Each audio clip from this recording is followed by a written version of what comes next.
Welcome to SouFLoTV again, everybody. Is your host with the most. Okay, so today Fidel Castro has passed away, right? He died last night. And here's a video clip of what has been going on in Miami, in a particular part of Miami where a large Cuban population of expatriates out of Cuba reside. Take a look at this, and then we'll get into it. See there? Banging on drums, riding through the street, waving Cuban-American flags. Police closed down the roads and allowed the protesters to march. It was peaceful, and it continued well into the morning. At least 4 to 5 hours. A crowd. The news is that they're out in the streets celebrating. I put up 2 videos this morning on SouFLoTV, and on both of them, the SouFLoTV audience is saying, SouFLo, we want to hear about Fidel Castro's death, about the people that are celebrating. Are they really celebrating? Is it true, right? Because as you know, everyone's revolutionary fighter is also someone else's terrorist, okay? So there are a lot of people, there are mixed feelings. There are a lot of people on one side that probably hate the hell out of Fidel Castro, and then there are a lot of people on another side that praises Fidel Castro. What I find funny is, and let me say this first off the bat before we go anywhere, white supremacy and the offspring of white supremacy will always seek to align themselves with what is better for white supremacy.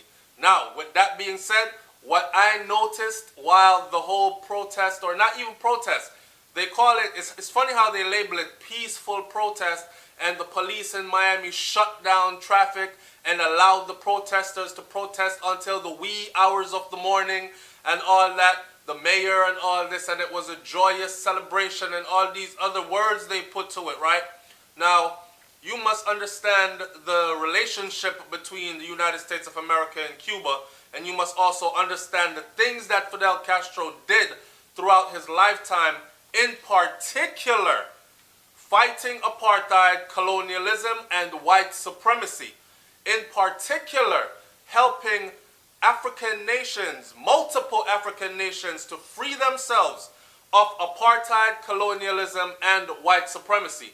With that, he became not so much a friend of the pale-skinned people. Okay? So, what I found funny while watching this little celebration they were having in Miami because Fidel is now dead, what I found funny was that there were no dark-skinned Cubans there. There were no Cubans that looked like black people there. Yet, in some of the celebrations, they were beating the Congos and the Bongos, and all the African essence was there, which is something similar to the society with which we live, even within the United States of America, how they love everything about us except for us. They copy everything about us, but they don't want us. They take our creation and our culture and try to spin it into high fashion and theirs, but then they try to discard of us, the people, the creators, the owners of that. You understand what I'm saying? So I heard the drum, and I'm like, wow, that is such Africanness. My computer right now sits on a bongo, right? So it's such Africanness involved. Let me show you. So people don't think I'm lying. So I'm going to take my computer, I'm going to put it on my lap. I'm going to lift up my drum and I'm going to and it's wrapped in that cloth right there. See, my drum is in here. So this is, and these, the thing I find funny about, and remember, I was raised in Miami, so I can tell you a lot about the Cubans. I can tell you a lot about the Cubans there, especially the ones that are pale-skinned. The pale-skinned Cubans who associate themselves as being white. They don't see themselves as being people of color.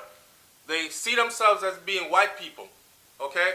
They associate as white people. And you go into their communities, they treat you like shit if you're a dark-skinned person, majority of the time. Unless you run into dark-skinned Cubans or Cubans that are mixed with and recognize their African ancestry. So, some of the best doctors in the world are from Cuba. No one's mentioning that. State-of-the-art medical facilities in Cuba. No one's mentioning that. Health care that is non-partial to all citizens. So the rich in Cuba gets the same medical treatment as the poor. No one is mentioning these things. In the United States of America, come on now, let's be fair. I did 10 years in the U.S. Army. I'm a combat veteran, all this other stuff. But I can honestly say that the rich does not get the same medical treatment as the poor does here in the United States of America. And we can say all we want to say, but that is just facts. No one's talking about how rich people, or not even rich people, but people have been, United States of American citizens have been sneaking into and out of Cuba for the longest just to get affordable medicine. I know one lady that said she goes there for her asthma medication because it's too much here. And when she goes there, she goes and she brings back a duffel bag full of albuterol, it's called, and some other whatever else she uses, because it's like pennies there, whereas it costs her more here than her monthly income combined. Okay? No one's talking about that. Castro sent personnel.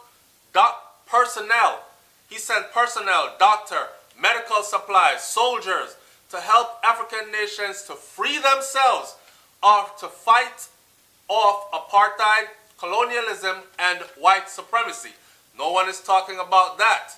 How he refused to treat blacks unequal. He was advised to treat the black citizens of his country the same way they were treated during the Jim Crow and apartheid era in the United States of America. Same thing that was going on in South Africa at the time. America was very much in line with that. That's why we were experiencing the big dogs and the water hose, the German shepherds and the water hose and the beat down in the streets. Even when we were doing peaceful protests alongside Martin Luther King, we would still get spat on, we would still get our heads busted open, we would still get dragged off to jail, handcuffed, feet handcuffed to your hands and all that. Castro was, I wouldn't say ordered, but he was instructed to treat all his citizens, black citizens, the same. Castro's reply to that was not these exact words, but he said he refused to treat them as unequal because every Cuban has black blood in them, and every Cuban has black family members. We are family. They are our family by blood. And he is right. He understood that the Africanness, the essence of Africa, was tightly woven into Cuba's culture. That is why you see these pale-skinned people out of Cuba beating the drum, bang ba dang dang bang ba dang dang dang dang ba dang dang dang, and they're beating the drum with such fervence and all these African rhythms and melodies, but they will not own up to that part.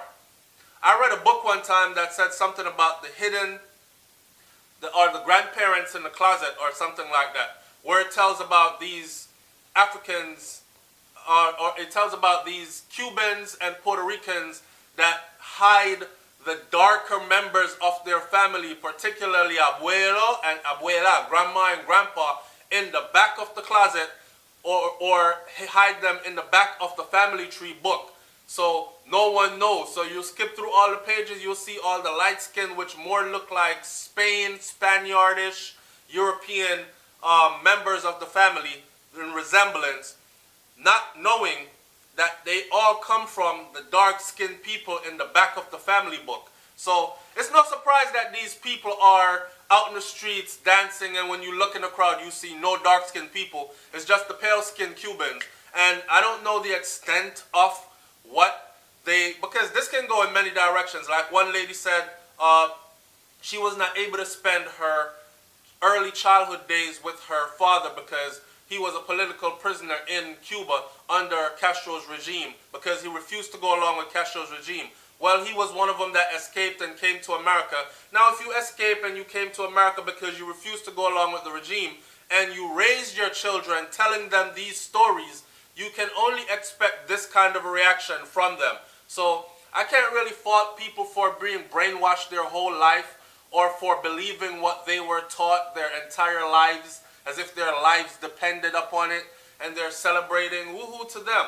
What I will say is this though. Oh, let's not forget that Miami has a Cuban mayor, or a mayor of Cuban descent, okay?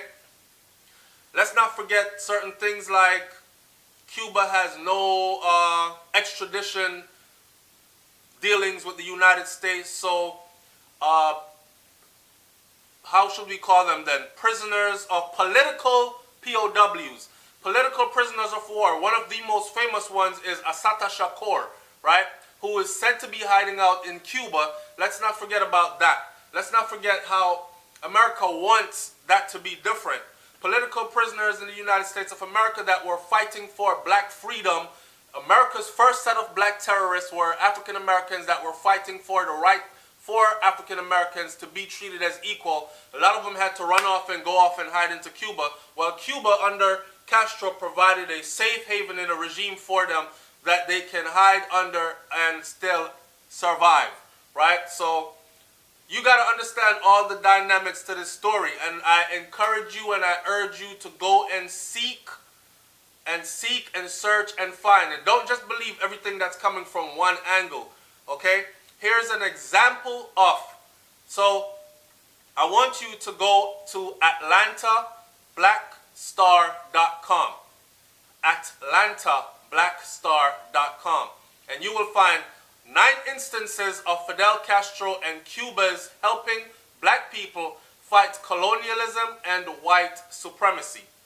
So, the story talks about Cuba supported the Angolan War of Independence, and it says the Angolan War of Independence was a struggle for control of Angola between guerrilla movements and Portuguese colonial authorities.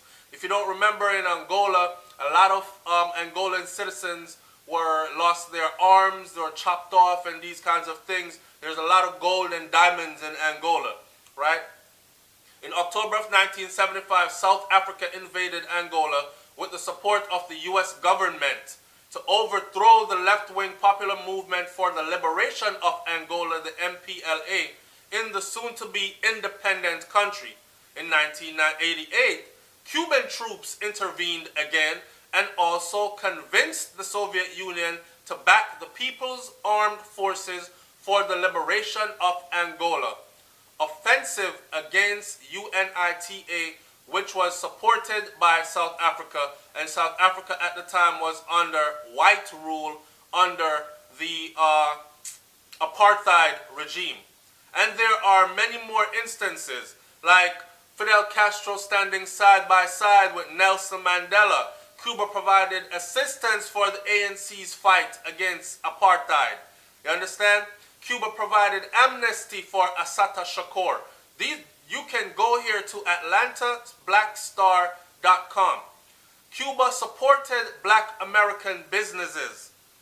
Cuba backed Venezuela against U.S. sanctions. And it goes on and on and on.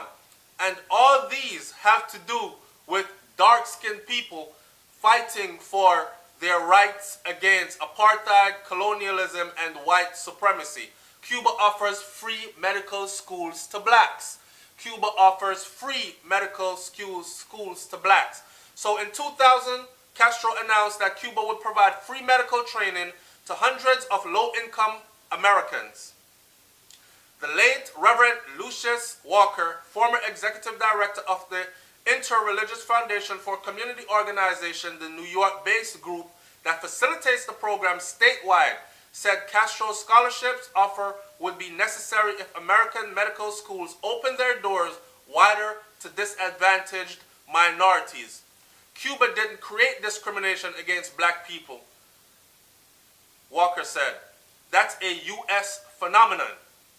Cuba sent troops to fight against the U.S. invasion of Grenada. And the list goes on and on. So this is, don't kill the messenger. I am not here to pick sides. I am here to give you information so you can understand what is going on. Cuban medical internationalism provides medical personnel to the developing world. And the list goes on and on. So go to AtlantaBlackStar.com and type in 9 instances of Fidel Castro and Cubans helping black people fight colonialism and white supremacy. And you will see why I said earlier in this video that the celebrations that I saw in Miami at the moment, where they're celebrating the death of Fidel Castro, I noticed distinctly that there were no dark-skinned, Afro-looking or black people, Cubans, there. It's SouFLoTV, man. Like, comment, share, and subscribe. One more thing I'll say before I get out of here is this. Every one of us has a date with death. So it doesn't matter who wants to celebrate when you die. They too will die soon. So there goes the story. What will live on is your legacy, your work, and the things that Fidel Castro did throughout his lifetime to so many oppressed and down-pressed people. He will forever be thanked for them for generations to come. Okay? So rest in peace, Fidel Castro. And SouFLoTV is out of here. Like, comment, share, subscribe. I'm out of here, man. Peace.